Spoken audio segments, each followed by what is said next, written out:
பனை அபிவிருத்தி சபையின் பனை பொருள்சார் ஏற்றுமதியாளர்களுடனான கலந்துரையாடல் யாழ் கைதடியில் உள்ள வடமாகாண பிரதமர் செயலக கேட்போர் கூடத்தில் நேற்று நடைபெற்றது. பனை அபிவிருத்தி சபையின் தலைவர் விநாயகமூர்த்தி சகாதேவன் தலைமையில் இந்த கலந்துரையாடல் நடைபெற்றது.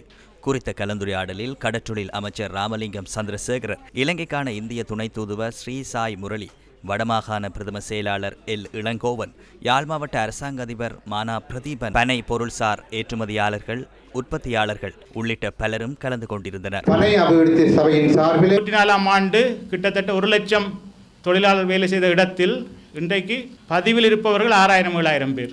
வார வருஷம் கிட்டத்தட்ட ஒரு 600-700 பேர் தான் தொழில் செய்ய போகிறார்கள். இதை வைத்து இந்த உற்பத்தியை எவ்வாறு அதிகரிப்பது? அதனால் நாங்கள் முடிவெடுத்தோம், இந்த நோக்கத்தை நாங்கள் அடைவதாக இருந்தால் அனைவரையும் ஒன்றிணைக்க வேண்டும். குறிப்பாக உங்களோட இணைந்து பயணிப்போம். பர்மிலா ரிசர்ச் இன்ஸ்டிடியூட் இந்திய நிதி உதவி மூலமாக டெவலப் செய்யப்பட்டிருக்கு அப்படிங்கிறது உங்களுக்கு அனைவருக்கும் தெரியும். அதே போல் பல திட்டங்கள் ஊடாக உங்களோட சேர்ந்து பயணிப்போம் என நம்புகிறேன். எங்ககிட்ட மக்கள் ஆட்சி அதிகாரத்தை தந்தா உண்மைதான். ஆனால் தந்திருக்கின்ற சந்தர்ப்பம் என்பது நாட்டில் எதுவுமே கிடையாது.